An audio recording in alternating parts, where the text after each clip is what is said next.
Good afternoon, everyone. It's your main correspondent, Alan Taylor, and we're back here again. Oh my goodness, yes. We got Andrew Tate on the line right here with Pierce Morgan. And yeah, we're about to see what these two gentlemen are talking about. Andrew Tate's trying to defend his points of views on the topics that he's been talking about throughout the past few months, you know what I'm saying, leading up to his cancellation, you know what I'm saying, which, you know, my eyes is a damn shame, but you know, let's just keep it real. Let's just see what let's see what's going on. Let's just keep it open. Let's see what's going on here. Andrew Tate's the most famous man you've probably never heard of, and the chances are your children will have. Videos of Tate have been viewed billions of times online. He's got an enormous following, mostly young men, and his often scandalous views about women that have made him notorious across the world. Views really like now? this. So I think my sister is her husband's property. Yes. When a bride is walking down the aisle to marry the groom, the father walks next to her and gives her away. True or false? Tate's opinions on mental illness are equally controversial. Okay. Hold on. I gotta hit it.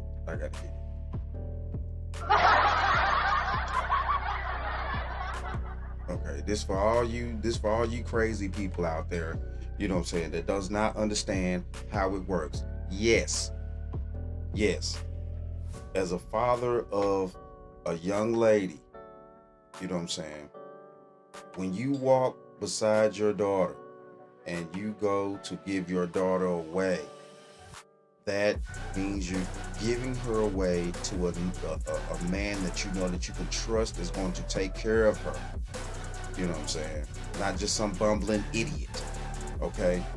That's the tradition. Now, if you want to, you know, see, a lot of people have problems with tradition when, you know, it comes down to breaking it down to the actual facts of what tradition really is. Then you have all these issues and these problems, and you know, no, that's not what it means. No, that's what it's been meaning. What are you talking about? Now you're trying to change the rules of the game. Let's go. I don't believe in depression. Don't message me about depression because I don't believe in it. If you're asleep in your bed in the middle of the night and you hear a noise and you believe in ghosts, now you're afraid. But if you don't believe in ghosts, it's the wind and you go back to sleep. You give the ghosts power by believing in them. Well, this summer, every major social media platform banned Tate amid a global backlash and concerns about his influence on the young people who watch him. But copies of his videos are still shared millions of times every day. This show is called Uncensored. One of the challenges views directly, so he flew from Romania to sit here in this studio, and the full explosive interview airs later this week. Here's a bit of what's to come. Do you respect women? Absolutely. Why wouldn't I? Do you think that 18, 19-year-old women are more attractive than 25-year-old women? I think there's attractive people. That's a loaded question. I don't know. Well, it's not really, is it? Basically. I can't. You know why I'm asking you? Of course I do, but I can't sit here and for say. the benefit of viewers who don't know why I'm asking, you said this. In general, this is also one of the reasons men find youth attractive. You want to blow up the internet? I'll blow up the internet right effing now. The reason 18 and 19-year-olds are more attractive than 25-year-olds is because they've been through less dick. People say, oh, you can't say that, but yes.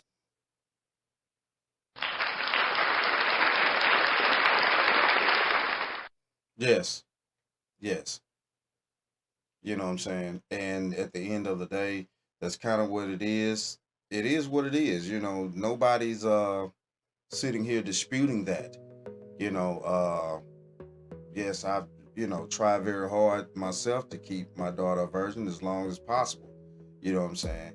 Because of, you know, she will be, you know, more value to a man that actually wants to take care of her and actually wants to put her on a certain type of pedestal because she's not out in the streets.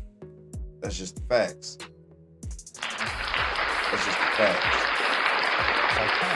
A 19-year-old is more attractive than a 26-year-old woman, and I'll tell you why. Because that 26-year-old has talked to more guys, been to the club more times, been effed and dumped more times, more arguments, more mess, more for me to clean up. That is misogyny.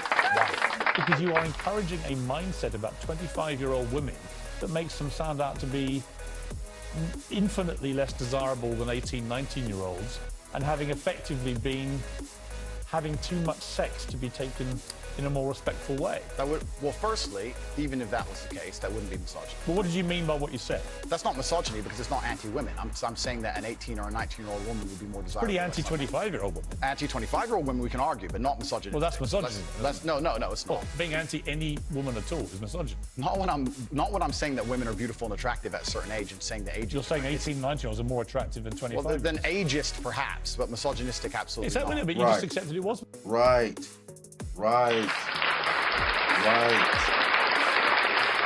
Ages perhaps, you know, but not misogynistic. Yes, you know what I'm saying? It's okay. You're gonna discriminate against somebody's age, you have the right to do so. You know what I'm saying? Nobody wants to marry somebody. You have a preference to the age of the person that you want to aim to try to marry. Everybody does. Man or woman, it doesn't matter. You have a preference to the age of the person that you want to marry. And you have the right to that. See, the thing in this country here now is we're trying to slowly but surely take away the opinions, the rights of everybody. You know what I'm saying?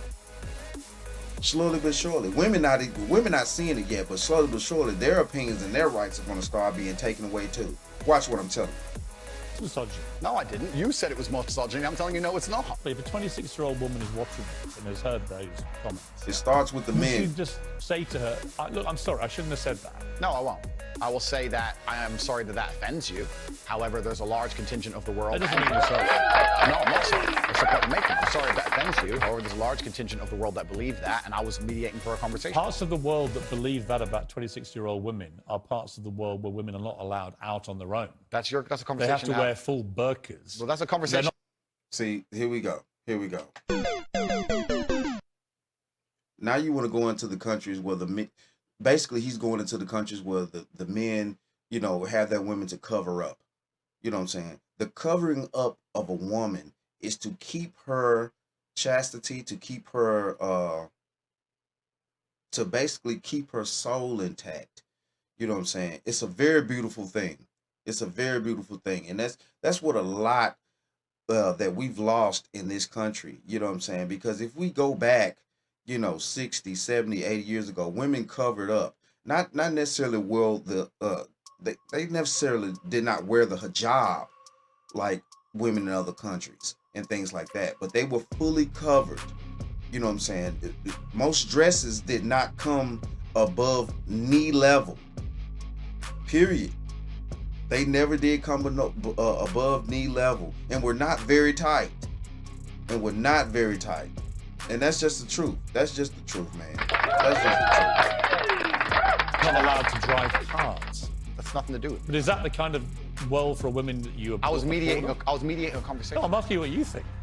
I don't live in a country where that happens. You're using that as the excuse for why you're not sorry for saying it. It's not an Is that there are excuse. parts of the world where this is fine? My So friend. my question to you is, well, do you think it's fine?